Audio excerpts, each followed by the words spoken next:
যুক্তরাজ্যের ইউনিভার্সাল ক্রেডিটধারীরা ছুটিতে যাওয়ার আগে সাবধান, নয়তো সামান্য ভুলে বাতিল হয়ে যেতে পারে আপনার বেনিফিট। উল্লেখ্য যে ইউনিভার্সাল ক্রেডিট হল যুক্তরাজ্যের ডিপার্টমেন্ট ফর ওয়ার্ক অ্যান্ড পেনশনসের একটি গুরুত্বপূর্ণ আর্থিক সহায়তা ব্যবস্থা, যা মূলত কম আয়ের মানুষ, বেকার ব্যক্তি অথবা যাদের কাজ করার সক্ষমতা সীমিত তাদের দৈনন্দিন জীবনযাত্রার খরচে সহায়তা করার জন্য দেয়া হয়। এই ভাতা যুক্তরাজ্যের সামাজিক নিরাপত্তা ব্যবস্থার একটি বড় অংশ হিসেবে বিবেচিত হয় এবং এটি সাধারণ মাসিক ভিত্তিতে প্রদান করা হয়। তবে স্কটল্যান্ডের কিছু নির্দিষ্ট ক্ষেত্রে এটি মাসে 2 বারও প্রদান করা হয়ে থাকে, যাতে সুবিধাভোগীরা নিয়মিতভাবে অর্থ পেতে পারেন। তবে ইউনিভার্সাল ক্রেডিট পাওয়ার ক্ষেত্রে কিছু নির্দিষ্ট নিয়ম ও শর্ত রয়েছে, বিশেষ করে যখন কেউ যুক্তরাজ্যের বাইরে ভ্রমণ করেন। সাধারণ নিয়ম অনুযায়ী ইউনিভার্সাল ক্রেডিট প্রাপকরা বিদেশে গেলে তারা সাধারণত 1 মাস পর্যন্ত ভাতা পেতে পারেন, তবে এর জন্য কিছু শর্ত পূরণ করতে হয়। প্রথমত, বিদেশে যাওয়ার সময় তাদের ইউসি পাওয়ার যোগ্য থাকতে হবে এবং বিদেশে থাকাকালেও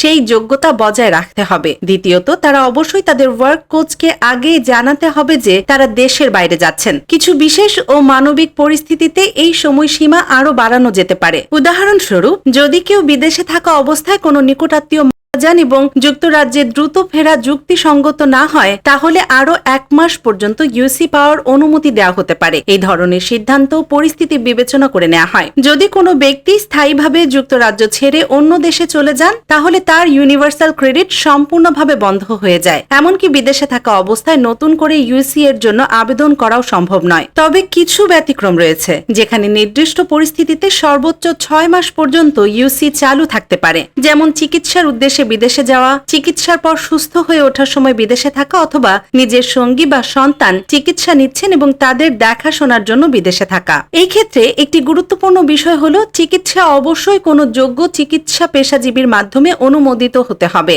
এছাড়া যদি কেউ চিকিৎসা শেষে পুনরুদ্ধারের জন্য বিদেশে থাকেন, সেটিও সাধারণত স্বীকৃত হতে পারে, তবে তার জন্য যুক্তরাজ্যের চিকিৎসকের অনুমোদন প্রয়োজন হয়। সরকার আরও নির্দেশ দিয়েছে যে ইউসি প্রাপকদের বিদেশে যাওয়ার পরিকল্পনা থাকলে যত দ্রুত সম্ভব ডিপার্টমেন্ট ফর ওয়ার্ক অ্যান্ড পেনশনকে জানাতে হবে। কিছু নির্দিষ্ট পেশার মানুষ, যেমন সিভিল সার্জন, কূটনীতিক, সশস্ত্র বাহিনীর সদস্য, নাবিক বা অফশোর কর্মীরা আলাদা নিয়মের আওতায় পড়েন এবং তাদের ক্ষেত্রে ভিন্ন শর্ত প্রযোজ্য হয়। জানা যায় 2026 সালের 6 এপ্রিল থেকে ইউনিভার্সাল ক্রেডিটের স্ট্যান্ডার্ড রেটে একটি উল্লেখযোগ্য পরিবর্তন আনা হয়েছে। মুদ্রাস্ফীতির তুলনায় বেশি হারে এই বৃদ্ধি কার্যকর করা হয়, যা সরকারের নতুন সংস্কার পরিকল্পনার অংশ।